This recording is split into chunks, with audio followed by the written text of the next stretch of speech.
Problem है, अंदर solution है। तारक मेहता का उल्टा चश्मा, तारक मेहता का उल्टा चश्मा।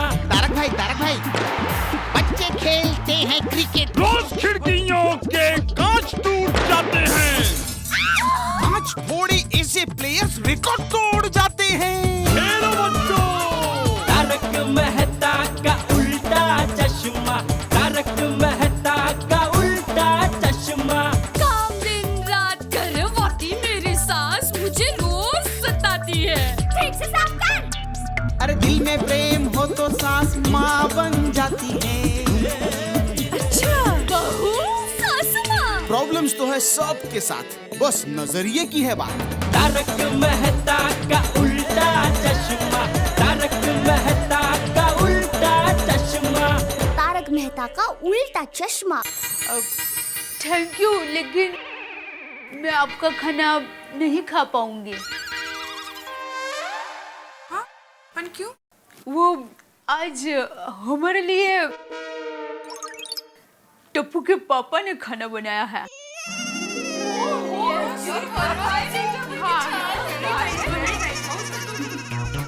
तो दया भाभी, आज आप यही खाना खाइए। हाँ बिल्कुल। और जेठा भाई, आपको रोज रोज तकलीफ करने की बिल्कुल जरूरत नहीं है। जब तक दया भाभी ठीक नहीं हो जाती तब तक आप लोगों के खाने की जिम्मेदारी हमारी। हाँ।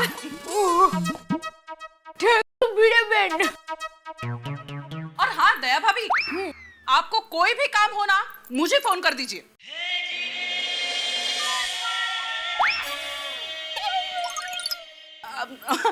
सॉरी, मेरा मतलब है गैलरी से आवाज लगा दीजिए, मैं आ जाऊंगी। हाँ जरूर। चलो चलते हैं।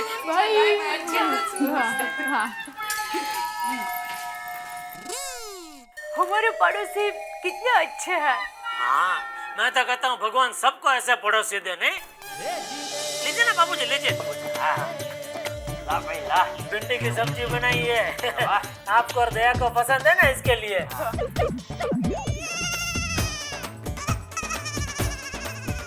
दाल दो बाबूजी आपका। दाल चखिए, दाल भी बढ़िया बनी है।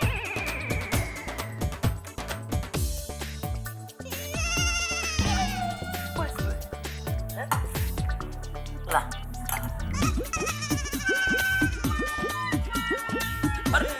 सॉरी, मैं भी उधर खड़ा रह गया।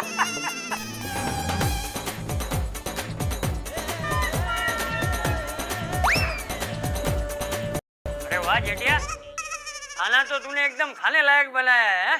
तो यह दया मुझे कह रहे थे बापूजी कि खाना बनाना, खाना खाना जितना आसान काम नहीं है। हम बाहर से खाना मंगवा लेंगे। अभी देख कैसा बढ़िया खाना बना है। एकदम स्वादिष्ट खाना बना है। चल मैं भी थोड़ा चख लेता हूँ, मैंने भी चखा नहीं है बापूजी।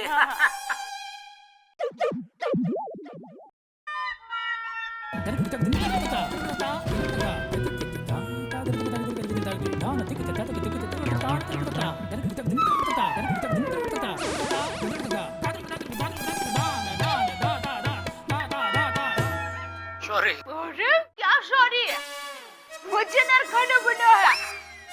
और मजेदार क्यों नहीं बनेगा, इसमें आपके हाथों की मिठास जो मिली हुई है। नहीं मुझे। हाँ, अरे जेठिया बहू सही कह रही है, खाना बहुत बढ़िया बना है। चलिए अब जल्दी मुझे खिलाइए, बहुत भूख लगी है। सच्चे में अच्छा बना। अरे सच्ची। मेरा जैसा नहीं है पर। अरे टप्पू के पापा भी ना। जल्दी जल्दी। बहू तू भी खा। मैं खा ही रही हूँ बापूजी। अरे तुझे नहीं बहू, ये आज जो मुझे नई बहू मिली है उसे कह रहा हूँ। बहू तू भी खा।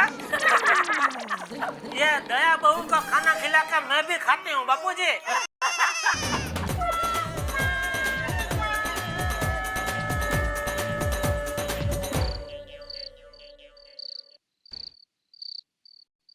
अंजलि, जिंदगी में इंसान को कैसे कैसे रूप दिखाती है ना। मतलब देखो ना, जेठालाल, जब से दया भाभी का ये हादसा हुआ है कितना बदल गया है, कितना ख्याल रख रहा है दया भाभी का है। हाँ, ये बात तो है तारक। जेठा भाई का इतना केयरिंग नेचर मैंने इससे पहले कभी नहीं देखा। मुझे तो लगता है इस हादसे के बाद जेठालाल मोहब्बत लाल हो गए। एक पल के लिए भी दया भाभी का साथ नहीं छोड़ा तब से। रोजाना जिंदगी में वो उसे डोबी नॉनसेंस कह के भले ही बुलाते हो, लेकिन असल में प्यार तो बहुत करते हैं दया भाभी से। जेठा भाई दया भाभी की दिल से सेवा कर रहे हैं। मैंने हमेशा जेठा भाई को दुकान, बिजनेस, इधर उधर भागते हुए देखा है, लेकिन जब से दया भाभी का एक्सीडेंट हुआ है, जेठा भाई दुकान, बिजनेस, पैसा सब कुछ भूल गए हैं और सिर्फ अपना पति धर्म ठीक से निभा रहे हैं।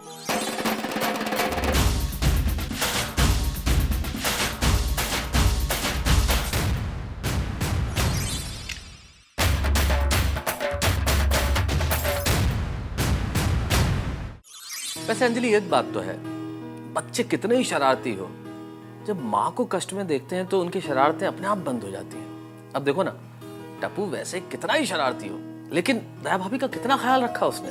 संभल के बेटे, संभल के। हाँ, आगे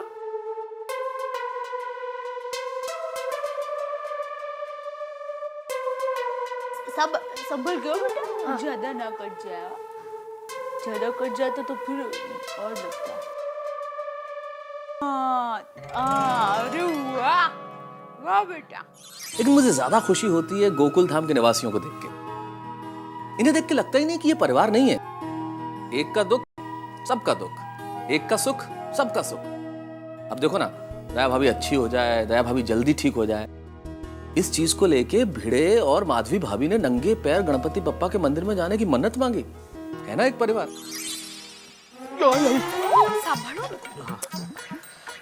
अहो, किसी को बताना मत, हम लोगों ने क्या मन्नत मांगी है, लक्षात है ना?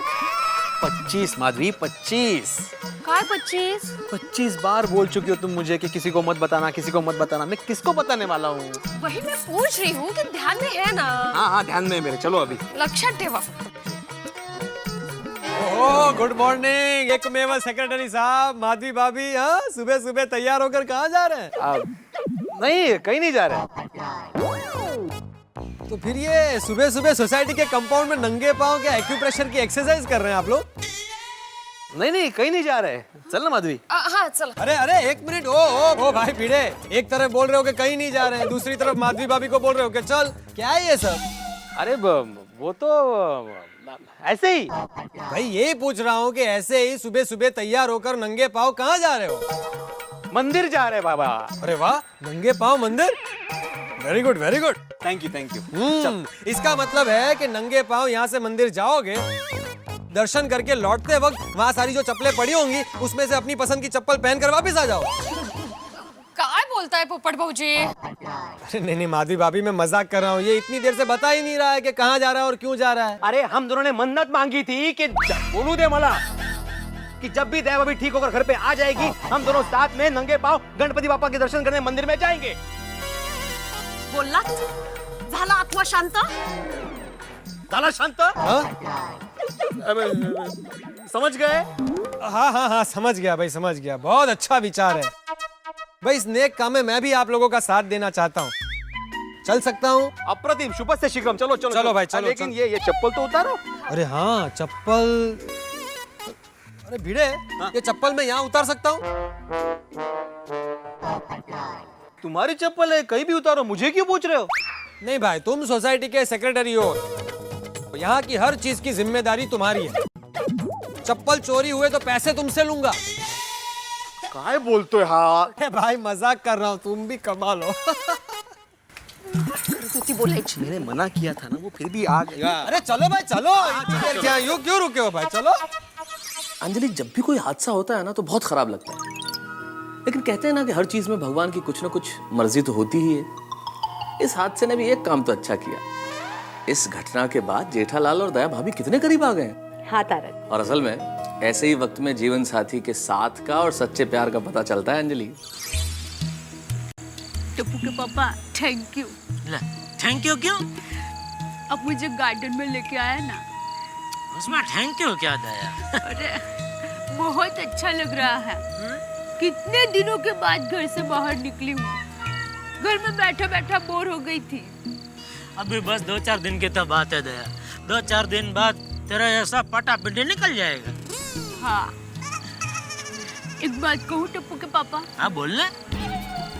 अस्पताल से जब मैं ऐसे घर पर आई ना, तो मैं ये सोचकर ही डर गई थी कि घर का सारा कामकाज कैसे होगा। मैं आपको, बापूजी को, टप्पू को कैसे संभालूंगी। लेकिन सच कहूँ, पिछले 10-12 दिनों में आप मेरे दोनों हाथ बन गए हो। आपकी सेवा देखकर मैं एक बात से एकदम निश्चिंत हो गई हूँ। कौन से? कि कल अगर मैं ना भी रहूँ ना, तो आप बापूजी और टप्पू का ध्यान अच्छी तरह से रख पाओगे। ये क्या बकवास कर रही है तू? ये क्या नॉनसेंस जैसी बात कर रही है? मैं खबरदार, जो आइंदा तूने कभी ऐसी बात की ना, तो मैं जिंदगी भर तुझसे बात नहीं करूंगा। सॉरी। सॉरी। हे जीरे, हे जीरे,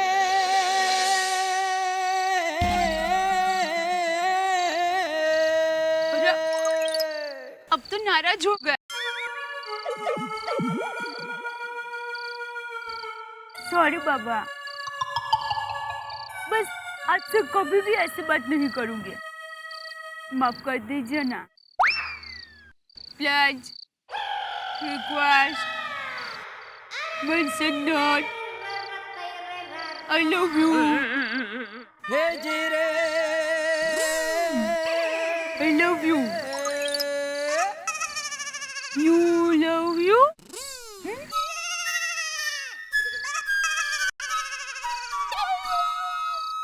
You love you too. तो I love you 3, 4, 5, 6, 7. बस 7 तक ही? मैं 7वीं तक ही पढ़ी हूँ ना।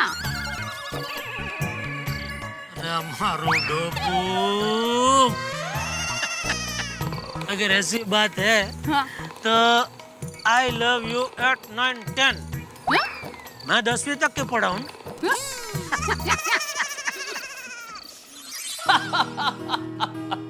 I love you 7, I love you 10. मोहब्बत में आदमी को अंकों का पता नहीं चलता। वैसे एक बात है, मोहब्बत में और बातों में वक्त का पता भी नहीं चलता। अब देखो ना, हम कितनी देर से बात कर रहे हैं। वैसे किसी ने ठीक कहा अंजलि, समंदर की लहरों को और वक्त को कौन बांध सका। ये किसी के दाबने से नहीं थमते। कितने दिन बीत गए इन बातों में। देखो ना भाई, कल गणपति बप्पा का आगमन भी हो जाएगा। गणपति बप्पा से यही प्रार्थना है कि वो जल्दी से जल्दी सोसाइटी में आए और दया भाभी को ठीक कर दे। गणपति बप्पा मोरया। गणपति बप्पा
भाभी। क्या हाथ है भाभी? अरे भाई, जैसे मोदक के प्रसाद के बिना गणपति बप्पा की आराधना अधूरी है, वैसे दया भाभी के गरबे के बिना गोकुल धाम का उत्सव अधूरा है।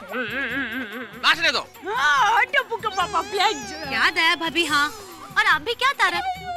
चलो चलो दया भाभी। अरे लेकिन दया, तुझे गरबा खेलना ही है ना?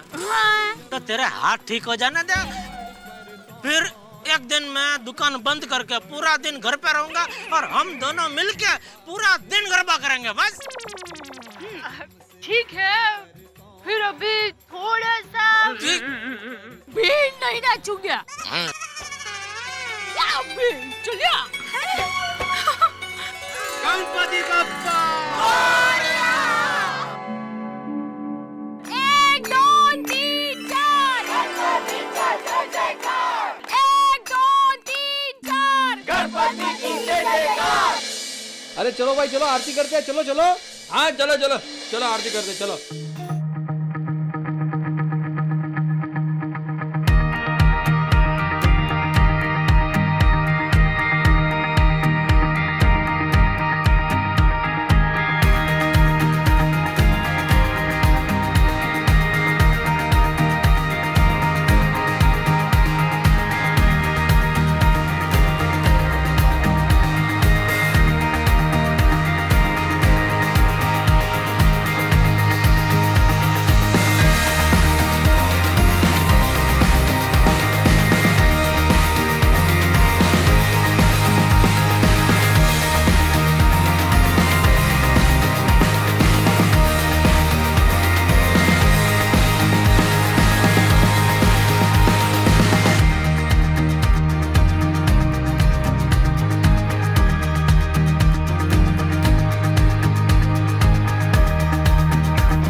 गणपति बप्पा का आगमन हो गया गोकुल धाम सोसाइटी में। लेकिन ये आगमन सिर्फ गणपति बप्पा का ही नहीं है, आगमन है एक नई आस्था का, नए विश्वास का, नए चमत्कार का, नई उमंग का, नई आशाओं का, नई खुशियों का। देखिए ना, गणपति बप्पा ने आते ही आशीर्वाद दे दिया दया भाभी को और उनके दोनों हाथ बिल्कुल ठीक हो गए। दया भाभी के हाथ जब तक ठीक नहीं थे, एक अजब सी खामोशी पसरी हुई थी गोकुल धाम में, लेकिन उनके हाथों में जान क्या लौटी, स्फूर्ति क्या लौटी, एक नई खुशी, नया आनंद चारों तरफ फैल गया है। इसमें कोई शक नहीं कि गणपति बप्पा ने आते ही अपना चमत्कार दिखा दिया। इस आस्था का कोई लॉजिक नहीं होता, कोई तर्क नहीं होता। तर्क कैसे ढूंढा जाए साहब? इस दुनिया में जो होता है वो ईश्वर ही तो करते हैं। सूर्य पूरब में उगता है, पश्चिम में डूबता है, धरती परिक्रमा करती है, अंधों को रोशनी मिल जाती है। कई मरीजों को कहा जाता है कि भाई आप 4 दिन से ज्यादा नहीं जिएंगे, लेकिन वो जिंदगी निकाल लेते हैं। यह है आस्था, क्योंकि ईश्वर का सिर्फ एहसास होता है, आभास होता है। ईश्वर हमें सिर्फ आभास कराते हैं। तभी तो वसीम बरेलवी साहब के मुझे 2 शेर याद आते हैं। वो कहते हैं कि जरा सा कतरा भी आज कहीं उभरता है, समंदरों ही के लहजे में बात करता है, और खुली छतों के दिए कब के बुझ गए होते। कोई तो है जो हवाओं के पर कतरता है, वो है जो हवाओं के पर कतरता है, वो है जो हमें खुशी देता है, वो है जो हमें आनंद देता है, वो है जो हमें आस्था का एहसास कराता है। आइए हम मिलकर ईश्वर का एहसास करें, उसका आभास करें, उसका आशीर्वाद पाएं। और इस बीच टप्पू सेना ने यहाँ एक खास किस्म के गणपति बप्पा की मूर्ति की स्थापना की है। अब वो खास किस्म के गणपति क्या है और यहाँ क्या क्या होने वाला है, ये मिलके हम देखेंगे दया भाभी की खुशियों के साथ। तारक मेहता का उल्टा चश्मा में देखते रहिए मेरे साथ।